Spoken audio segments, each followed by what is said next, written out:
warm welcome to each one of you. This is the Naomi Talk Show with yours truly, Liz Kenya, and kama kawaida, I'd like to appreciate each one of you that has become part of the big family that we are becoming. Asanteni sana. Now, if it's your first time to come across our content, rest assured, umefika nyumbani. Because this is a place, in every story we get to air, three things are therein. One, you'll be equipped, you'll be inspired, and you will be educated on how to do life the way God intended. Because as we always say, God has a manual of how to do life. So he's never gotten himself in a crisis wondering how to sort us out. However, we have become smarter, quote unquote, and part of the reason why we find ourselves in the spaces that we are finding ourselves in. But in this place, we endeavor to unpack that manual that he has for us on how we ought to do life. So grab your notebook and a pen and get ready, because learning begins right now. Our topic for today is an interesting one, and I'm sure you'll find out why it's interesting. And by the way, my guests are just amazing. What they say will pass as law. I want to repeat, will pass as law, because they're men I have watched, I have seen how they do life. And before bringing anyone on this set, we don't just bring anybody, because we are not just creating content. We want content that will equip you, once again, inspire you, and educate you on how to do life. So we are very particular on who we bring on set.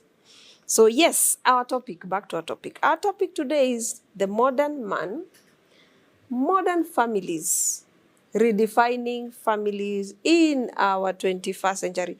Truth be told, a lot has changed. We have to agree, a lot has changed.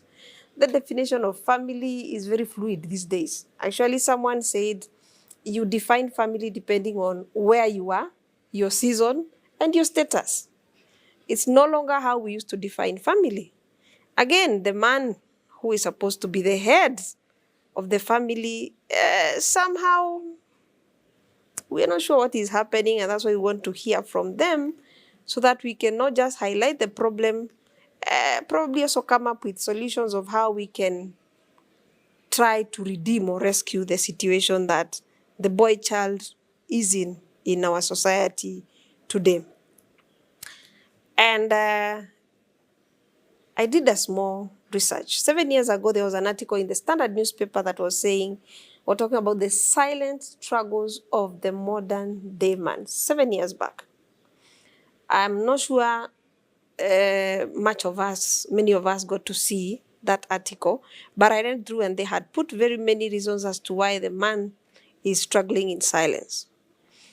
Again, I found myself in a collection of facility for young boys, and I got to engage the people in charge, and they said, well, the boys are here purely because the father figures are missing.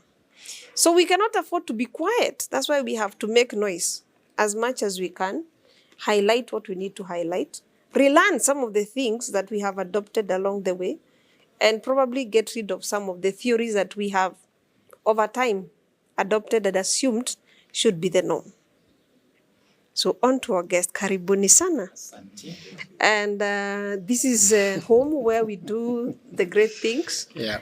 And we are grateful for your time. Thank you. Kindly introduce yourselves before we begin. I begin. Alphabetically then. Now that you're looking at it. Thank you. I'm Alex Mukoi. Born again. And, well, husband to Beatrice. Father to 4 children. Yes. Thank you. That works for now, right? Yes. Thank you. I'm a modern man. Yeah, true. I agree. And we actually want to know many things about this modern man. Yeah. I'm James Monene, and I am born again. I've walked with the Lord as my Savior, my Lord, my everything. And I am married to one lady who is a female. Thank you. And, and between the two of us, we've got 4 children. And I'm blessed to be a grandfather. Wow. So I'm excited. Congratulations. I'm excited. Congratulations. Yeah, and as you can already tell, Yeah. these are very present fathers in the lives of their children. They are not your deadbeat dad that you hear out there. To our first question, the modern man seems to be struggling. He's not sure of his identity. On the other hand, the girl is very confident. You wake them at the middle of the night, they know who they are. They know their space. They understand even their purpose and their calling. Why are we here in the place where the man seems lost? Would you allow me to quote a scripture, Yes, please. which I think it's going to be important for the discussions we are going to have? Let me read it. Yeah. This is Deuteronomy, I believe, chapter 6, verse 6 to 9. And this is the New International Version. It says this: "These commandments that I give you today are to be in your hearts. Impress them on your children. Talk about them when you sit at home and when you walk along the road, when you lie down and when you get up. Tie them as sabers on your hands and bind them on your foreheads. Write them on the door frames of your houses and on your gates." I think that's important because it talks about passing on a culture, passing on values. Fathers, and of course, together with their wives, passing on values to their children. So their children should know how to behave, how to do things, how to relate. That's important. I know you said the girl is on top of things, knows exactly who she is, what she should be, but there is something that is not, there's something missing even for the girl. She may know all these things, but she doesn't know how really to relate with the most important character in her life, with men. And that's important because she doesn't know, then some things are going to go drastically wrong even for her life. Yeah. But back to the question of the man has 3 problems. Number 1, the bit that is very, very difficult and painful is that children are not taught by the words, and that's important, but what's most critical is they catch values, they catch behaviors, they catch how we respond, how we react to situations. Unfortunately for the boy child today, they don't have the man present. The Bible is talking about when you sit down, when you walk around, you teach. That means it implies there will be a man walking along with a son, sitting around with the son, they are talking, the son is watching how daddy is behaving. But today's situation is such that man is not there, he's not present. We're dealing with absent fathers. So this poor boy has no idea what a man behaves like and should respond like. And they see the girls, they see the mothers. Sometimes that's why some boys behave like girls or behave like mothers. Because they don't have the model. Number 2, the girls have been so empowered that they actually become, in a sense, a threat to boys. And so this boy has no model. He has nowhere to run. And so he is intimidated and he is ignored. And that's why you're finding a lot today. We are talking about the need for boy empowerment. We talked about girls' empowerment for too long. Yeah. We empowered the girl and we did it forgot that we ignored the boy. So the boy doesn't know why he belongs. Yeah. Who cares? Who's concerned? He's trying to find himself in a mess. And are we then surprised to find a boy who is weak?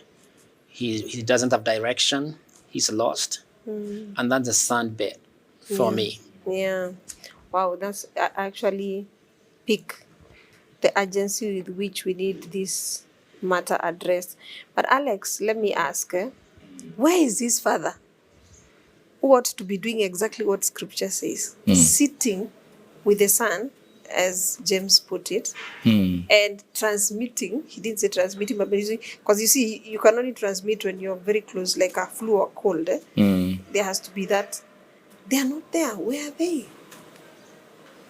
Well, thank you. I think, and I agree exactly with what the scripture says about sitting with the children and being there. So the fact of not being there is a problem. And I think what is affecting the modern man a lot is a question of the philosophy that drives him. I can explain it this way. In the traditional setup, Yes. the philosophy was clear. People knew what they are supposed to do, and there was no gaps because it was well defined. Then the traditional setup was shaken by the modern trends.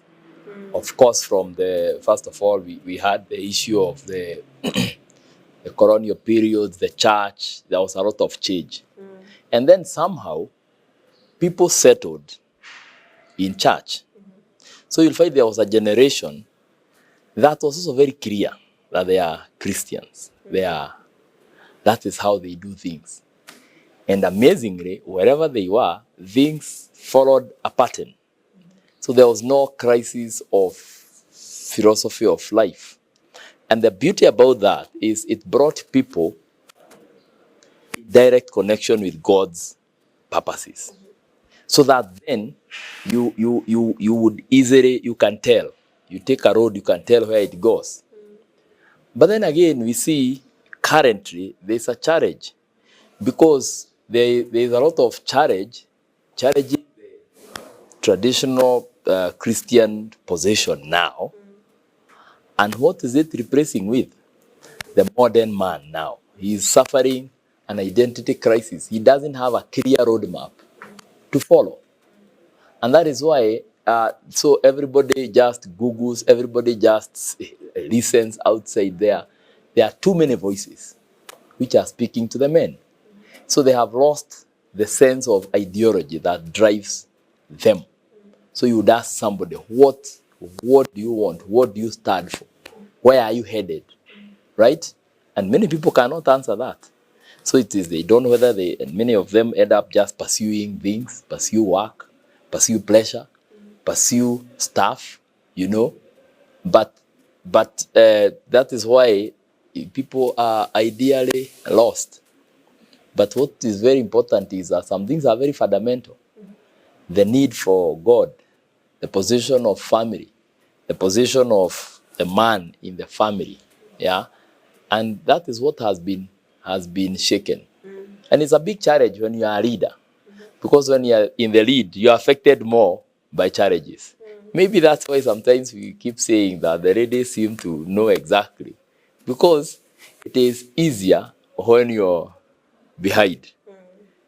But when you are leading, the shakeups will hit you properly, especially if you take a wrong turn.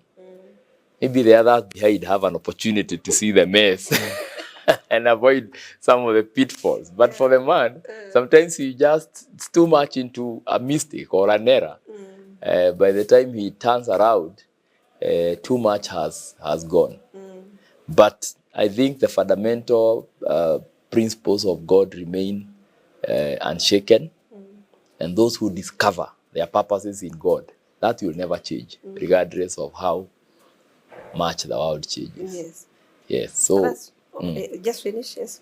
So I would say there's a problem with the philosophy that drives us now, the modern man. There are too many things. Yeah. There are too many things. Even back in the village or wherever in the city you speak to any one person, there is no clarity. So everybody is like pursuing a different agenda. So when you bring all this into society, it's to bring more confusion than direction. Yeah. Yeah, that's why we always begin by saying God has a manual of how we ought to do life. Exactly. Yes. But we seem to be, I always say, we become very smart, quote unquote. And so we try to figure out, sort out life on our own. And that's why we are in the mess that we're finding ourselves in. So we have got to find a way and navigate back to what the manual says Certainly. of how we ought to do life, regardless of how modernized we want to become and we want to look. In fact, maybe just just to now reiterate your point is that the truth of the matter is there's a manual. There's a manual for life. Yeah. Yes. True. And if you divert from that manual, clearly you will remain lost. So the most important thing is bring people back to that manual. Yes. And then we shall not be lost. You're saying something? Yes, I just wanted to add something to what Alex has put across on the question is, what is the man? Why is he not present to sit and to walk with the sons and the daughters? Yeah.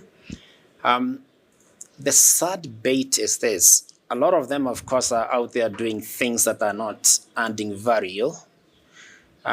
But those aside, let me talk these ones who believe they are out there doing something that adds value. Of course, the man is supposed to be a provider. And so they are out working very hard to provide to these children. Now, here comes the paradox, the thing that goes wrong. You're working very hard to provide to this child so that this child can become great as he grows because he's got the provisions. But unfortunately, when you're working out there, you do not have the time to enable this child to grow and become what he should become to be able to enjoy what you're trying to give him. So by the time you come back, he is lost. He is destroyed. And so that critical element of getting the wisdom of how to balance between getting the working or driving business so that you can take care of the family, and at the same time, that does not replace totally the need for you to be able to sit and to work with the children. So you need to balance that, and that's an area that's lacking very heavily. By the time you come back, they are gone. So that's a bit that we need to just watch out. And that does not affect only people who are doing business. It affects even people who are running, who are ministering, ministers of the gospel. They are very busy ministering and God bless them, but they forget one of the most critical basic requirements for them is to be available to their children, to their family, to be able to sit and to work with them. And so by the time you finish helping others to become what they should become as you minister, you discover you are lost. And that's something that the church ministers, the business people, the workers needs to be aware that there must be time created intentionally for you to sit with your family, to work with your family, and to play with your family. That's mandatory. That's fundamental. And I wish it can be shouted to the rooftops. That's why we are here. That's why we are trying to call things as they are. Not to be popular though, because when you say the truth, sometimes it's too painful and it will not be popular. It will not it will not trend that much. But whoever who gets to hear the truth, then they're able to turn and follow the manual. Then we will be on the right direction. That reminded me that Moses must have had children, but they never picked the mantle, none of them. Why? Because he was busy attending to everybody else and the needs of everybody else, and forgot he's needed at home to be able to be seen, not just to be heard, to be seen and to be felt at home. Interesting. And something that now that you mentioned Moses, it's very interesting, and this is what we need to do as brothers and sisters, as our brothers keepers. His father-in-law stepped into the picture, and that was fundamental. He stepped into the picture and said to Moses, Moses, you can do what you're doing better. Enable others to do a lot of what you're doing so that you've got time to rest, to relax. And I think for me, that's a fundamental thing that we need to help each other by telling one another, come on, get others to step up, empower others in the office, empower others in the ministry, so that you can step back and have time now to walk, to to sit with your family, and at the same time you're helping others. And that is it. I love that whole thing about Moses. So they don't get to receive the totally worn out you No. who just drops on the seat enjoying the meal. Yeah. They have to wake you up. Oh my goodness, may the Lord help us to try and get the balance, because these children are here for a short while and they go. Yes. And whatever we have transmitted to them, they will become.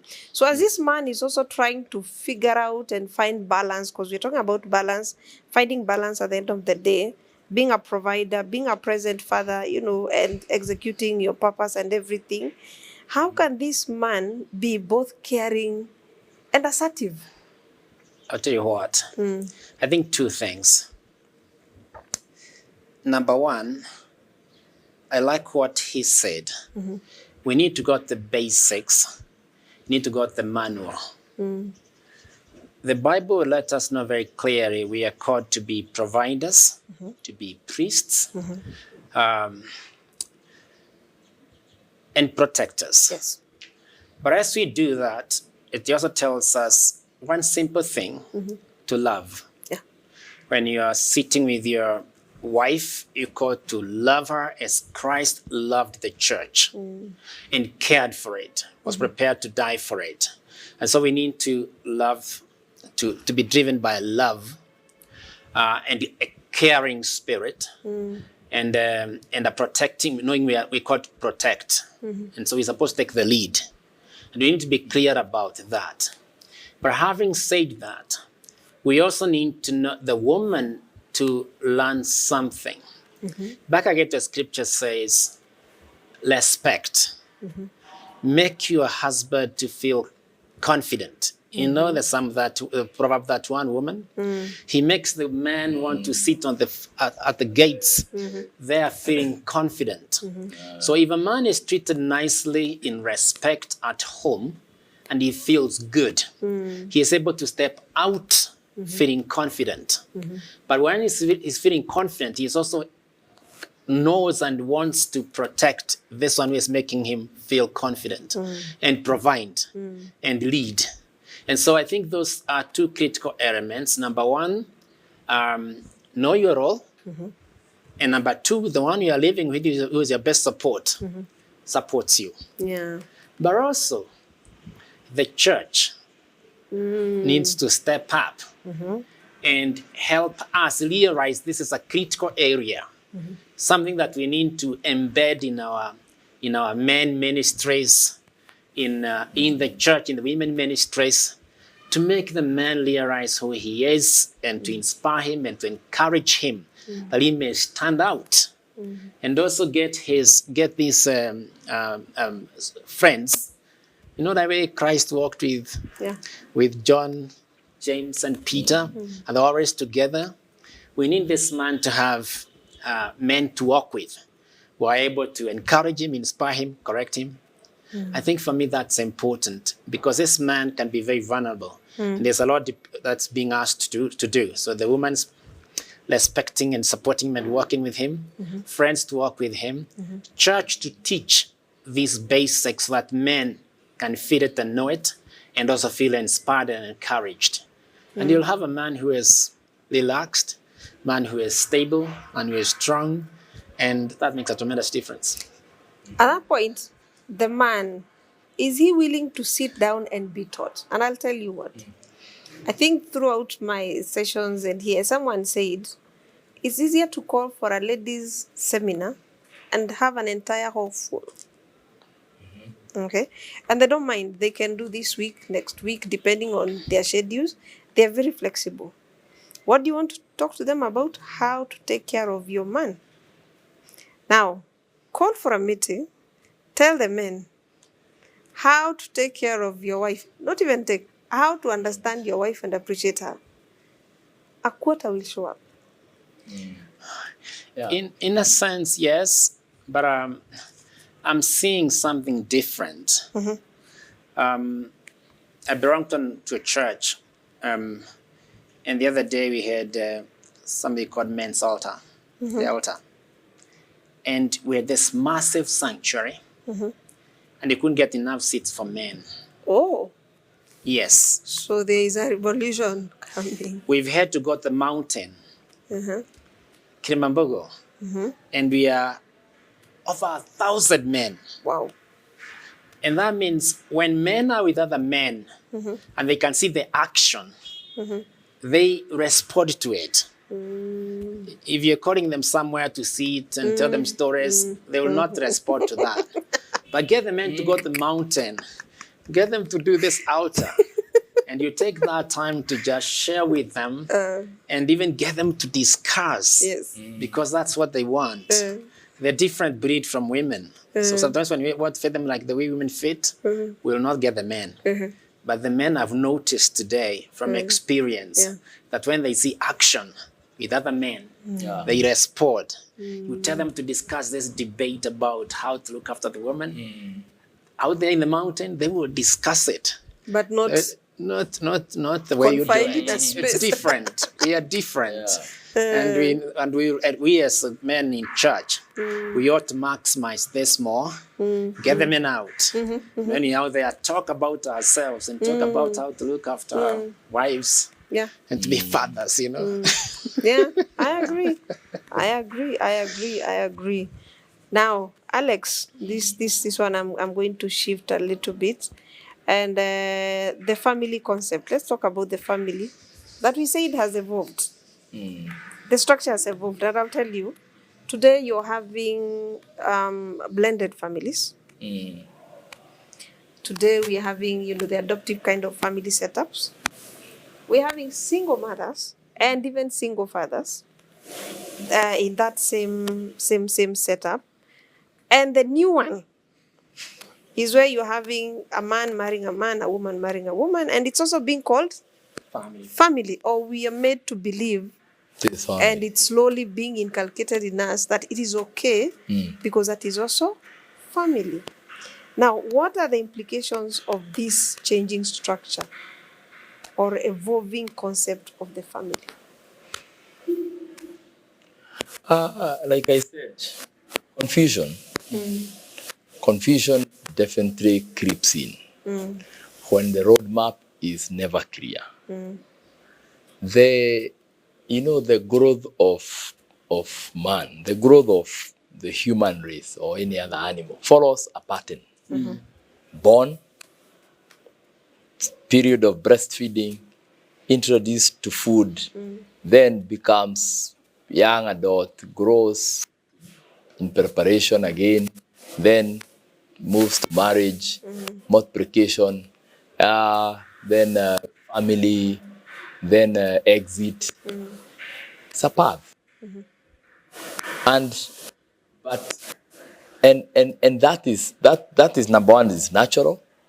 And it's also good to appreciate that what is natural is also godly, because it follows a godly order. Now, when that order is disrupted, then there are challenges. There are things we accept. For instance, and I know there's a time we were at home, we were trying to discuss a situation of what happens when your sister is not married and now she wants to marry off her daughters. These kind of traditional stories, trying to see. And now my dad is the one who gave us an answer and said, let me tell you why you will not get an answer. Because in the traditional setup, there was no single parent family. It was not there. Yeah. But now it is there. So you have to admit some things are part of our reality. And there are many reasons that can make somebody a single parent. And we have to accept that. And some things are way beyond somebody's control. But besides that, there are other experiments and concoctions that people are creating Yeah. in their now in the depravity of man. Starts doing experiments. And we have to be careful with experiments. Just like even scientific experiments, that's why people are very careful about what experiment is being done on us. Because by the time you realize it's a wrong experiment, a whole generation is Messed up. messed up. So, like you said, and you opened it rightly, there is a manual. Clearly, there is a manual. And no matter how much you deviate from the manual, you will not succeed. You cannot break God's law. God's law breaks you. It's like you cannot jump out of the 10th floor of a building so as to break the law of gravity. The law of gravity will break you. In the same way, the laws of around marriage, you can't break them. They will break you, right? And that's why there's a lot of the problems that of identity, depression, and all kinds of stuff associated At with that it. point, let me interject and ask you. Yes. So, what is the definition of family that we ought to be looking at? We go back to the scripture. Because, as you said, it has really Yes. evolved. Chapter 2. God created them, male and female. Yes. And he said, for this reason, man shall leave Yes. his father and And mother and mother. be joined with his wife, and the Yes. two shall become one. Right? Yes. And then, and they were blessed Yes. with children. And that is a unit God created. Yes. Of course, even in the law, and it was discussed even by Christ and the people asking him, why did Moses allow divorce and all that? And Jesus had a clear answer, because of the increase of your transgressions and everything. But in a situation which is godly, which is perfect will of God, man marries woman, they get children, and that is a family. Right? That is how it was from the beginning. Okay. Yeah. So, but of course, like we said, there are circumstances which we must also accept that a spouse can go, and that is accepted. Nowadays, there is a lot of challenges in the marriages, and probably because you are not investing enough before marriage to say, look, this is marriage. Traditional setup used to prepare people for marriage. I don't know how much the modern setup is preparing people for marriage, so that they're not jumping in and out. So that's maybe a discussion we may need to ask ourselves very openly, what exactly is happening. And because you have to keep making marriage attractive, because that is God's will. Yes. Even for our children, we have to keep making marriage attractive. Yes, and But workable. I think we can make it attractive by living the example. We Exactly. become the living By living example that they can watch. and talk about these things. And Where emulate. James read, talk about these things. Yes. Because sometimes we don't talk about. I know we've pushed children to study, Yes. to do masters, to do another degree, to try another course, but we are not pushing them now to tell them. And when you reach this age, Yes. marriage is part of the equation. I hear you. What are the implications? Before the implications, I think a very critical bit of what you've just said about mothering. It's important to note that oftentimes children do not learn by hearing as you tell them. They learn by watching. They catch as they watch. And if your family is an exciting place where you and your husband are seen as loving, caring, respecting, enjoying your stay together, and the children feel loved and cared for, they want a family like you. They don't even think much about it. Embedded in their minds, in their mindset. That's the family I'm looking for. And so, more than anything else, is us who are already on to be able to model so that our children can see it, love it, want it, and follow us. I think that's important. Now, the other element is about the single families. They are there for many reasons. But those single families, I think it's important that we create a scenario where the children can be able to see a father figure, could be an uncle, could be a cousin, could be a grandfather, could be even friends, neighbors, or groups in church together. They and become groups. It could be Bible study groups. It could be family groups. When you come together, these fathers become models for these children. So it's very important that we take care of the single families, and the mothers ought to be very clear and intentional about exposing their children, both girls and boys, to a wholesome environment so that they can learn. Yeah, that's important. Yeah. What are the implications of that evolving concept of the family? Yes. And I asked about the implications of it. I'll tell you what. One of it is a very painful thing even to talk about. The number of families that are surviving now are few. You find two people get married, 6 months down the road, they break. They can't cope or separate. So one of the implications that the families are breaking up, and it's a very painful thing. Even when they remarry, a lot of that continues. And the reason being that they've not been trained, they have not matured enough to be patient, to be controlled, to be caring, to know that we are one and we need to work as a team, caring for each other. They don't know that. So one of the implications is that they divorce. Yeah. But the other implication is that you then produce the next generation that is destroyed.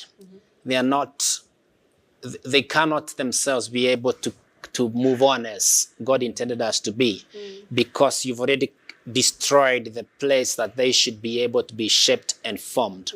So what's happening is that the family structures and family units get destroyed. But that's not it all. The people you're producing out of that environment, even when they go out and market space, they are not comfortable, they are not confident, they are not fit, because they've missed that from where they're supposed to have been molded, where they should have grown nicely to become wholesome. That misses. So you're destroying the family, you're destroying the children, what they should become, they no longer become. And then you have a nation that has a bleak future. Because when the family is destroyed, the nation's future is at risk. So the implications are massive, and God meant the family to be the unit under which everything else sprouts out. Very true. So for me, that's a very painful thing. I guess that explains where we are even as a nation, and the rage and the anger in young people Yes. is probably coming from what is happening at the family level, because it cannot be explained really. And something else that is very dangerous and even more painful.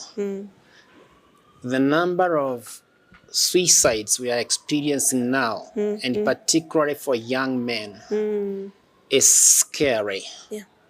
And when you trace why these suicides, they are not because of the environment they are in school or in places of work. When you trace it, it traces backwards to the home. They didn't feel the love, they didn't feel the care, they didn't feel the respect. They felt useless. They felt they are not useful.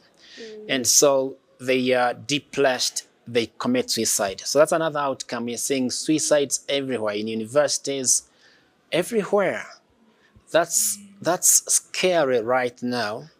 And if they're not committing suicide, we're also seeing a lot of killing others. True. Very true. So that's scary outcomes of this failing marriages.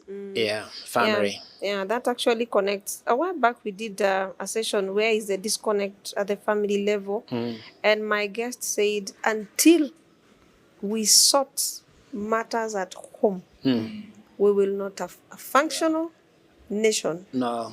Even the church will be very dysfunctional because it will be dealing with the same hurting and completely distorted characters. And so it will be messy. Very messy. Wow. So we also saying, I had that point where the mothers should expose their sons to men to be able to learn. Where of course you found yourself as a single mother and you're raising a son, expose them. And the belief is that a mother can give birth to a boy, but they can never call out the man in that boy. We don't, and I'm saying this without humility, we can be super empowered, we can be running and ruling the world, but we've not been given the ability to call out the man in that boy. Sure.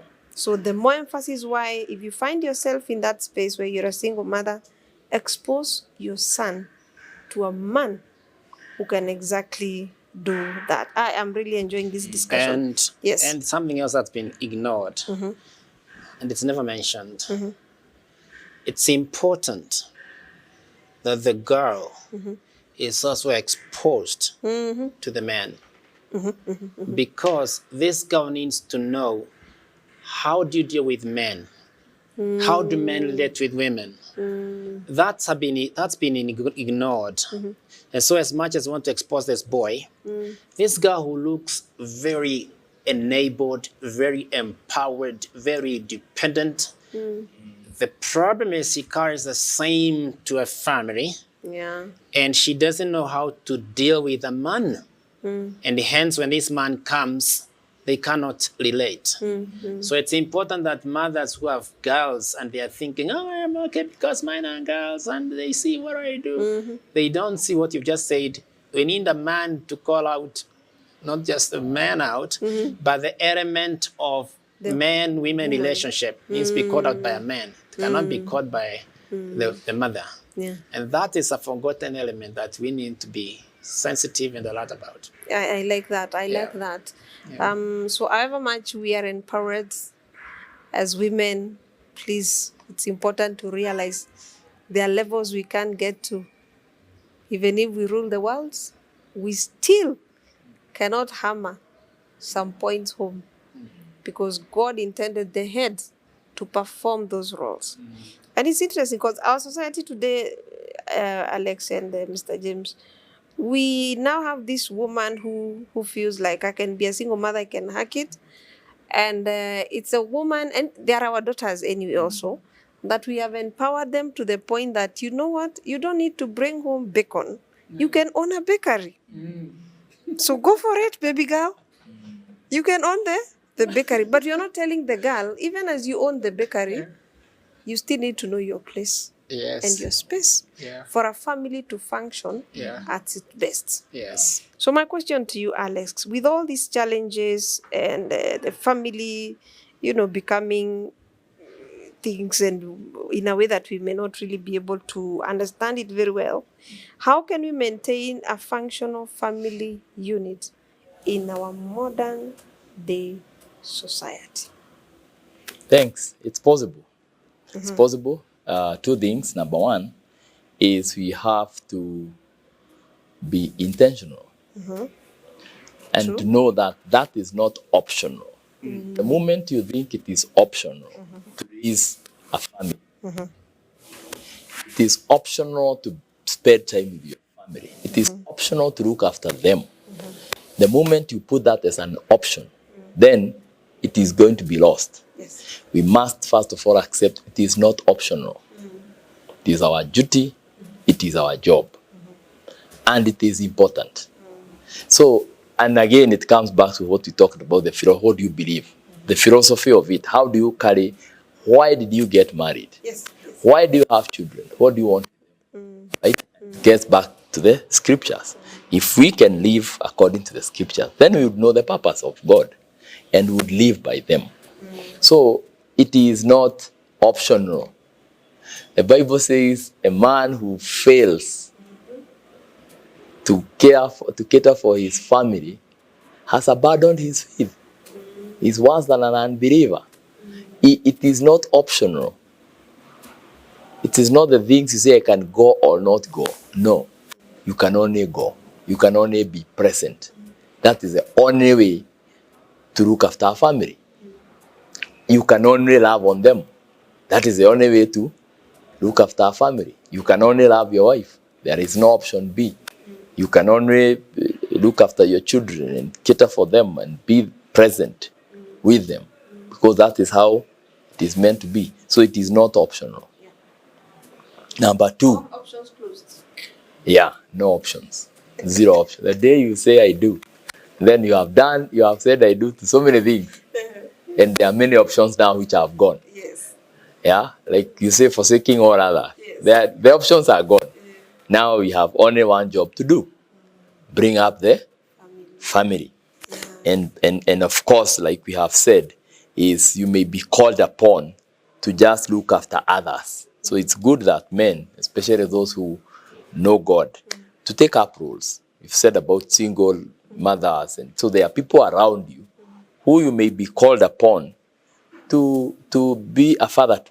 Don't throw them away, right? Just present yourself and be there, so that we have more fathers in the nation than just men hanging around. The men must become fathers. It's a difference between being a man and being a father. And being a father is not optional. Number two, you cannot outsource. You can't. And that's the challenge sometimes we do. We think the school will do it. Yeah. We think the teacher will do it. True. We think the pastor should do it. We think The Sunday school somebody... teachers and the kids pastors. Exactly. Somebody will take care of that. No, it cannot be outsourced. It has to be done by the father. So fatherhood cannot be outsourced. So if we know that, whether you are in modern times or the traditional setup, wherever you are, there are things you cannot outsource. There are things you are not going to send people to your house to do. Neither are you going to send children away to be trained, on some of these responsibilities. They are learned at home by what James said, by seeing. We see. And what they see is what they become. Yeah. My friend, who I will not name, told me that he started smoking at age 8. And I asked him how. And he said, simple. My father was smoking. And when the father discovered the son was smoking at 8, he became mad. He blew up his fuses. But you're producing a But million. that is it. That was it. As in, I think after he reflected, he also had to stop. Because you cannot want children who are non-smokers and you are a smoker. You cannot want children who behave well around, who are not drinking, and you are drinking. One of our friends, again, who will not mention the name, says that they destroyed their own children by having beer in their fridges. That's how and they would say, this is not for you. How do you do that kind of a boundary? You want the children to remain sober, yet you provide alcohol in your fridge, and you tell them, this is for adults. You know, children want to know why What are they looking forward to? not given access to this. If they are very good, they will really look forward to the day they will become an adult, clearly.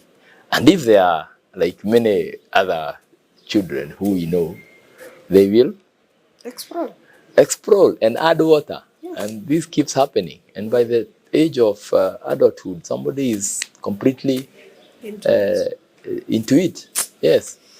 So, yeah. So two things. It's important, it's not optional, and you can't outsource. True. Yeah. Yeah, very true. So we need to roll up our sleeves. Yes. get down to work. Get the job done. Yeah. Sure. And God is faithful. Remember, God is very faithful.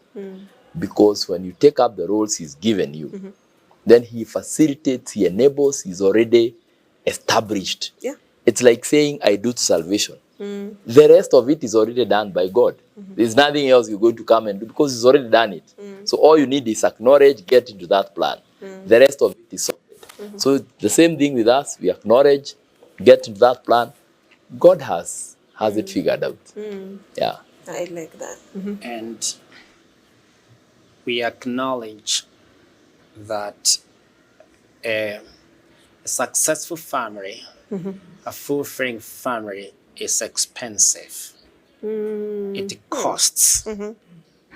One of the things that I've found helping a lot is the family devotion.